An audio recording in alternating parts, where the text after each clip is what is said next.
IREDA, IRDA, एक ऐसा stock जिसने धूम मचा के रखी है। आईपीओ आया 32 रुपए पे और पिछले 9 ट्रेडिंग सेशन में 218% से ज्यादा ये शेयर बढ़ चुका है। ये शेयर का जो आईपीओ था वो हमारे पास 32 रुपए के आसपास है। जो लॉन्चिंग रही उसके बाद ये 4-5 दिन तो शेयर साइडवेज रहा। उसके बाद इसमें जो आग लगी है, लोगों को समझ में नहीं आ रहा क्या किया जाए। 20% के अपर सर्किट लगा रहा आज भी 12 दिसंबर को ये वीडियो शूट हो रहा है। आपके पास ये वीडियो कब मिलेगी मैं नहीं कह सकता हूं, बट आज 12 दिसंबर को इस स्टॉक ने आज फिर 20% का ही लगाया। लोग बहुत एक्साइटेड हैं जानने के लिए क्या इस शेयर को अभी भी खरीदना चाहिए, क्या हमें इसमें से निकल जाना चाहिए। अगर आपके पास में आईपीओ की अलॉटमेंट हुई है तो क्या इसमें से निकल जाना चाहिए, क्या प्रॉफिट बुक कर लेना चाहिए। ये वही सवाल है जो आपके और मेरे मन में है। तो इस वीडियो के माध्यम से इन सभी सवालों को डिस्कस करने की कोशिश करेंगे कि क्या इरडा में अभी भी बाइंग करनी चाहिए या आपकी एग्जिस्टिंग पोजीशंस को होल्ड करना चाहिए या क्या करना चाहिए। आखिरी डिसीजन आपका होगा। मैं बिल्कुल भी इस वीडियो के माध्यम से कोई भी टिप एडवाइस आपके साथ नहीं कर रहा हूं, ना ही मैं आपको ये कहने की कोशिश कर रहा हूं आपको खरीदना चाहिए या बेच देना चाहिए।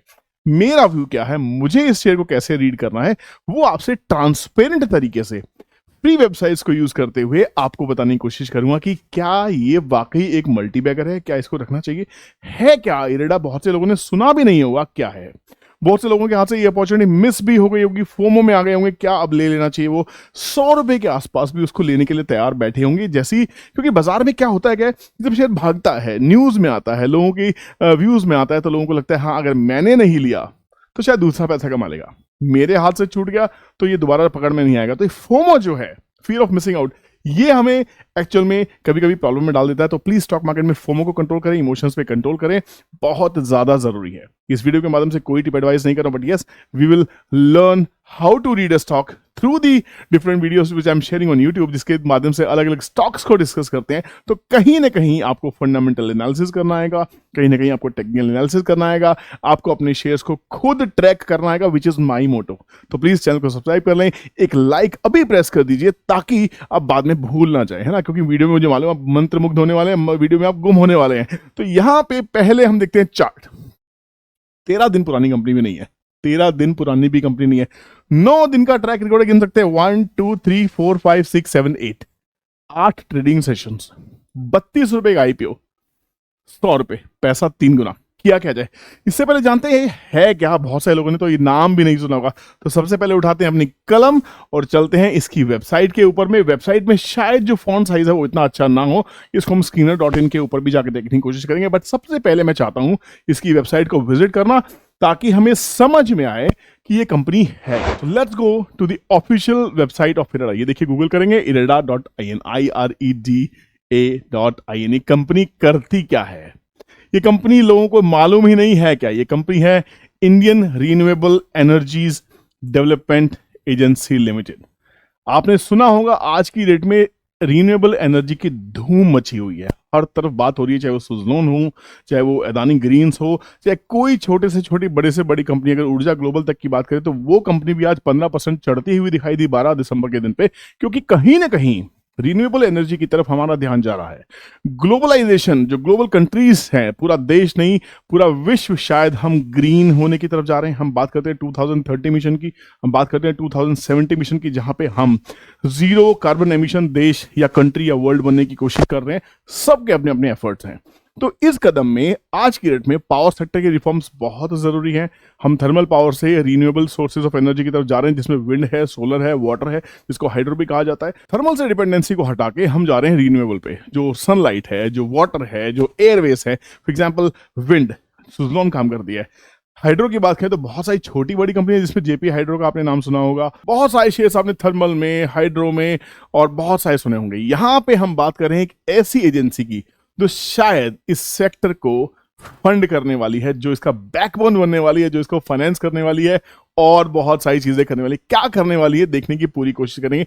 ये कंपनी एक गवर्नमेंट ऑफ इंडिया एंटरप्राइजेस है, सरकारी कंपनी है। मतलब इसके पास काम की कमी नहीं रहने वाली है। मतलब सरकार का जो फोकस है रिन्यूएबल सोर्सेज ऑफ एनर्जी को लेके या रिन्यूएबल स्पेस को लेके, एनर्जी स्पेस को लेके, ग्रीन एनर्जी स्पेस को लेके, वहां पे ये कंपनी एक बहुत ही बढ़िया भूमिका निभाने वाली है। सोच समझ के इस कंपनी को फॉर्म किया गया है, एक प्लानिंग के तहत इस कंपनी को आपके सामने पेश किया गया है। मैं हैरान हूं कि इसका आईपीओ 32 रुपए पे कैसे आ सकता है। ये कंपनी अगर लिस्ट 200-250 पे होती तो भी शायद लोग इसमें इन्वेस्ट करते। ₹32 की। मैं बहुत बड़ा अकाउंटेंट नहीं हूं, मेरी अकाउंटिंग क्वालिफिकेशंस नहीं है कि मैं ये डिसाइड कर पाऊं कि आईपीओ का प्राइस सही था या नहीं था, बट मुझे लगता है कि इसका प्राइस अगर ₹100 के ऊपर भी होता तो लोग इसको निवेश करते इसके अंदर में, करना चाहिए था, मुझे ऐसा लग रहा था। मैं पर्सनली इस स्टॉक को बहुत अच्छे से देख रहा था। यहाँ पे ये शेयर ऑलरेडी अब ₹100 हो चुका है, तो क्या इसमें अब निवेश करना चाहिए, ये डिसीजन आपका होगा, बट कोशिश करूंगा एक कलेक्टिव डिसीजन लेने की क्या हम कर सकते हैं। तो ये कंपनी सरकारी है, एनर्जी सेक्टर में काम कर रही है, वो भी स्पेशली रिन्यूएबल्स के अंदर में। अब और काम ये कंपनी क्या करना चाहती है इसको देखते हैं, पूरी वेबसाइट को स्टडी करेंगे। शायद ये फोन साइज शायद आपके सामने क्लियर ना हो तो इसको screener.in के ऊपर जाने की कोशिश करेंगे, बट यहां इसका लोन पोर्टफोलियो देख लेते हैं, ये बड़ा इंटरेस्टिंग है। किस सेक्टर के अंदर में ये कंसर्न रखती है? विंड एनर्जी 23% प्रोजेक्ट्स को लोन करती है, solar energy 30%, small hydro plants को 11.8%, short term loans 2%, other 8%, biomass 5.7%, loan facility state utilities 19.2%।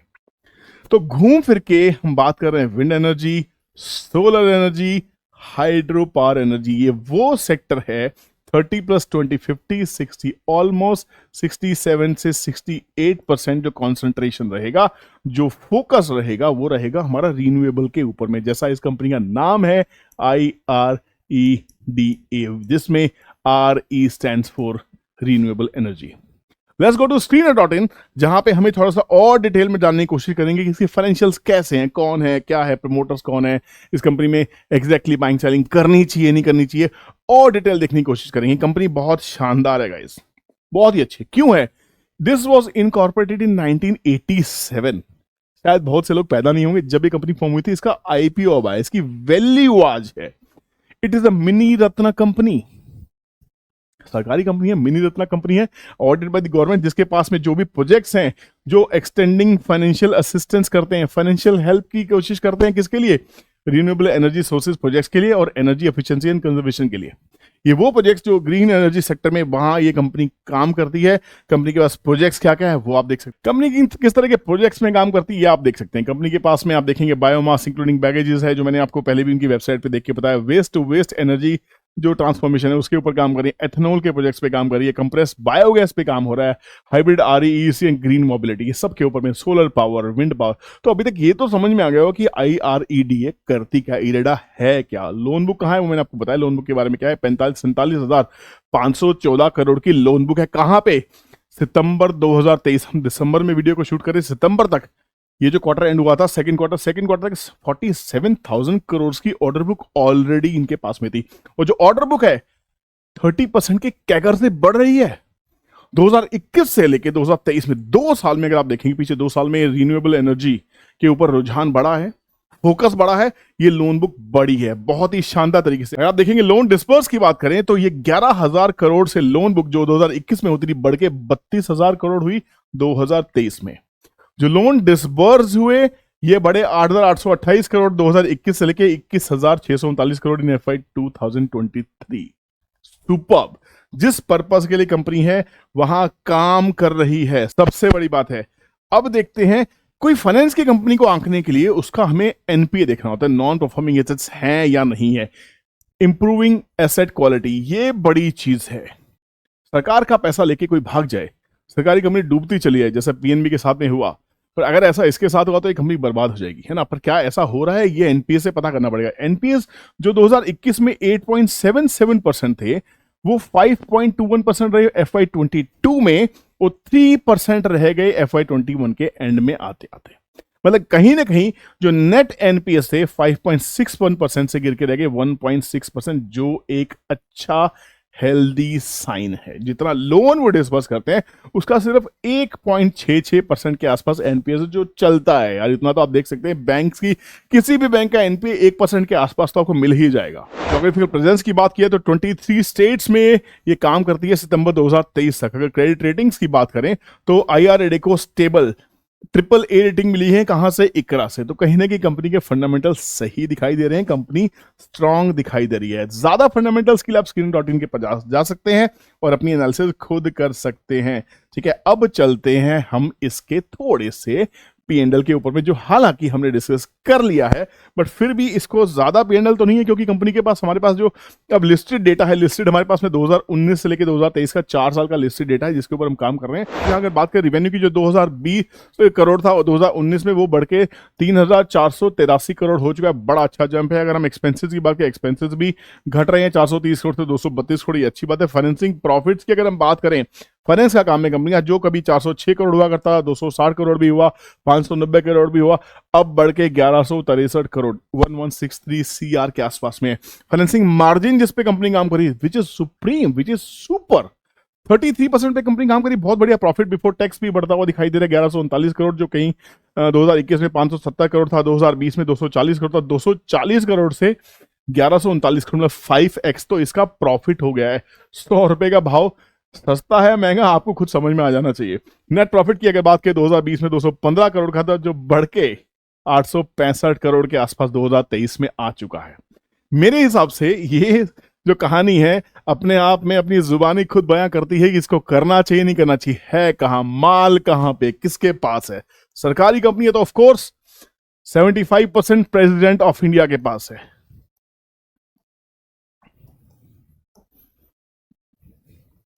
President of India के पास में।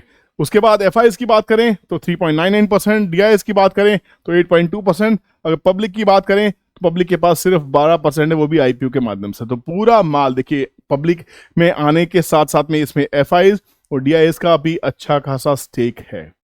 तो मेरे हिसाब से ये फंडामेंटल अच्छे बयान होते हैं। चार्ट के ऊपर चलते हैं। ट्रेंड ट्रेडिंग कैलकुलेटर से पूछेंगे टारगेट क्या है भैया, इंट्राडे में काम करना है तो क्या टारगेट होने चाहिए, पोजिशनल काम करना है क्या टारगेट होना चाहिए। ये ट्रेंड ट्रेडिंग कैलकुलेटर मेरी अपनी कैलकुलेशन है, तो प्लीज किसी भी तरह की टिप एडवाइस ना समझे, मैं इसको रेफर करता हूं। अगर आपको रेफर करना है, इसको कैसे लेना है, नीचे स्क्रीन पे एक नंबर दिया है, कॉन्टैक्ट कीजिए, पता लग जाएगा। अब चलते हैं हम इसके चार्ट के ऊपर में। तो चार्ट हमारे पास में डेली चार्ट है, सिर्फ कुछ दिन का चार्ट है, तो अभी कुछ नहीं कहा जा सकता। फंडामेंटल बहुत ज्यादा क्लियर नहीं है। 20% का सर्किट है, बाइंग सेलिंग लगातार चल रही है। जहां इसमें इनिशियल बाइंग हुई थी, वहीं पिछले 2-3 दिन से प्रॉफिट बुकिंग भी लगातार देखी जा रही है, बट प्रॉफिट बुकिंग देखने के बावजूद भी स्टॉक लगातार चल रहा है। 5, 8, 13 इस पे अप्लाई नहीं होता, 13 अप्लाई नहीं होता। 5 और 8 डेज की मूविंग एवरेज के ब्रिलियंटली ऊपर ये स्टॉक चल रहा है और 64 रुपीज के ऊपर इसका ब्रेकआउट था। टीटीसी की अगर माने तो 64 के ऊपर में 72, 81, 90 एंड 100 ये टीटीसी के टारगेट्स निकल के आते हैं। इसको चेक करते हैं 100 के ऊपर ये स्टॉक कहां तक जा सकता है, वो देखने की कोशिश करते हैं। कि कोई एडवाइस नहीं, गाइस मैं बार बार कह रहा हूं, I am not a SEBI registered adviser.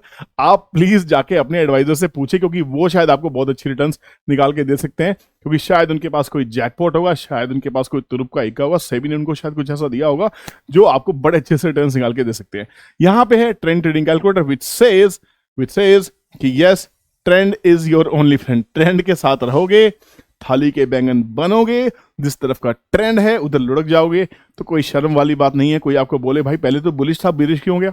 अरे भाई, जैसा देश वैसा भेष। अगर बाजार का ट्रेंड नेगेटिव है तो मैं बेरिश हूं, अगर बाजार का ट्रेंड पॉजिटिव है तो मैं बुलिश हूं। अब इसमें कोई मुझे कहे भाई तू तो दल बदलूगा, जी हाँ, दल बदलने में समझदारी है। पहले कांग्रेस को वोट देते थे, अब बीजेपी को वोट दे रहे हो। कभी कांग्रेस को वोट देते थे, फिर आपने आम आदमी पार्टी को वोट दिया। तो आपकी चॉइस है। अगर आप बदल रहे हैं तो स्टॉक मार्केट में ट्रेंड के साथ बदलने में क्या हर्ज है? तो एल्डा की अगर हम बात करें, यहाँ पे टीटीसी मेरा मुझे क्या कह रहा है, मुझे क्या सजेशन देता है। इंट्राडे के लेवल्स मेरे पास में यहाँ पे है, हालांकि क्लोजिंग कल की पकड़ रहा है। अगर हम आज ही क्लोजिंग देखें तो पहले इसको देख लेते हैं कि कल की क्लोजिंग से हमारे पास में क्या लेवल्स इसके निकल के आ रहे थे। 64 के बाद में आप देखिए टीटीसी की खासियत क्या है।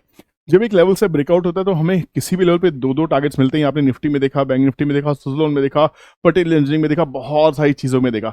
बहुत अच्छे स्टॉक्स की वीडियो इस चैनल पे आ रही है, तो चैनल को सब्सक्राइब कर लीजिए, बेल नोटिफिकेशन प्रेस रखिए ताकि आपसे कोई नोटिफिकेशन मिस ना हो। नोटिफिकेशन पर ऑल पे क्लिक कीजिए और दोस्तों से शेयर कीजिए। वीडियो को डाउनलोड करके रखिए ताकि कभी भी रेफर करना हो तो आपके पास वीडियो अवेलेबल हो। 64 के बाद में 2 टारगेट 72, 81 क्लियर हुए। 81 के बाद डिसाइसिव ब्रेकआउट हुआ, 20% के सर्किट लगे, 90 से 100, तो 100 के आसपास तो आज आ गया है। 100 तो आ गया। 100 के बाद मुझे कैसे काम करना है, तो बेसिकली सीधी सी बात है, मैं आज ही क्लोजिंग इसमें डालने की कोशिश करूंगा। आपको करना कुछ नहीं है, आपको सिर्फ जाना है और अपने कीबोर्ड को खोलना है। कीबोर्ड पे जाने के बाद में यहाँ पे मैनुअली इसमें आपको टाइप करना है जहां पे प्राइस की क्लोजिंग है। सपोज 102 रुपए के आसपास की क्लोजिंग है, इसको पकड़ लेते, क्लिक गो। अब यहां से इसको उठा के ड्रैग करेंगे। लेफ्ट साइड में मैं इंट्राडे रेफर करने वाला हूं कि इंट्राडे के टारगेट्स क्या हो सकते हैं मेरे, और राइट साइड में मैं पोजिशनल ओब्लिक स्विंग की बात करने वाला हूं। तो कल मेरा ट्रेड कैसा बनता है, इसमें मैं कैसे काम करने वाला हूं। अगर ये 103 रुपए 70 पैसे के ऊपर कल भी ट्रेड करता है तो मिनिमम 106 रुपए 54 पैसे, मतलब 2 टारगेट्स यहां भी मिलेंगे, 1 और 2। रेजिस्टेंस फेस करेगा 108.84 के आसपास में, ऐसा फेस करता है, ऐसा होता है, ऐसा देखा गया। अगर 108.84 को भी सस्टेन करता है, इसके ऊपर ब्रेकआउट आता है, वॉल्यूम्स होती हैं, तो 113 रुपये 54 पैसे नेक्स्ट रेजिस्टेंस रहेगा। 113 के तक का टारगेट होने के बाद में 115 रुपये 90 पैसे उसका T6 रहेगा, जो सेकंड मोस्ट स्ट्रॉन्ग रेजिस्टेंस का काम करने वाला है। इसके ऊपर चलेगा तो हम 120 की बात करेंगे, और 120 के बाद में 123 रुपये हमारे पास में फाइनल रेजिस्टेंस रहेगा एक दिन में, जो वापस 20% के आसपास की तेजी दिखाई देगी। तो 100 रुपये के आसपास में इसका ब्रेकआउट लेवल मुझे दिखाई दे रहा है।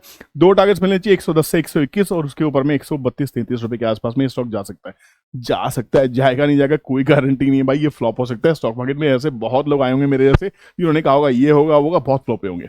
ये आपका आखिरी डिसीजन होना चाहिए कि करना है कि नहीं करना। सेबी एडवाइजर से जाके पूछो, रिसर्च एनालिस्ट से जाके पूछो। ना मैं रिसर्च एनालिस्ट हूँ, ना मैं सेबी एडवाइजर हूँ। जब हो जाऊंगा, एग्जाम क्लियर हो जाएगा, आपको बता दूंगा मैं बन गया हूँ, पर अभी तो भैया मैंने हूँ नहीं, ठीक है। अभी बहुत लंबी लाइन लगी हुई है, बहुत पढ़ना पड़ेगा, सब चीजें करनी है। बट पिछले 20-21 साल के एक्सपीरियंस से मैंने इस टूल को बनाया है।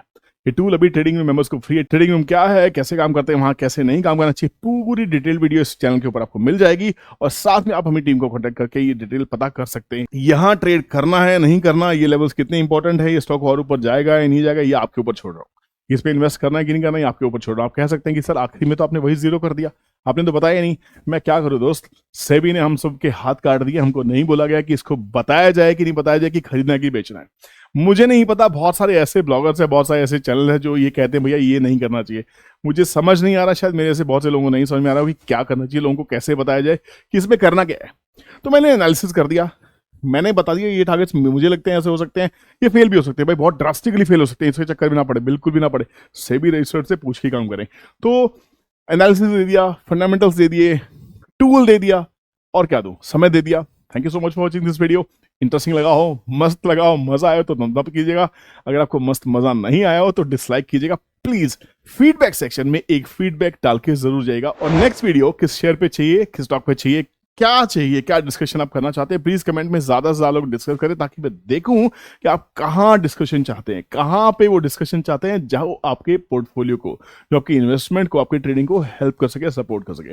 नमस्कार, मेरा नाम है विपुल कौशिक। पिछले 20 साल से बाजार को सर्विस दे रहा हूं, अब सर्विस में आपको दे रहा हूं। लेनी या नहीं लेनी आपकी मर्जी। मिलते हैं किसी नई इंटरेस्टिंग वीडियो में, तब तक के लिए टेक केयर, बाय बाय, जय हिंद।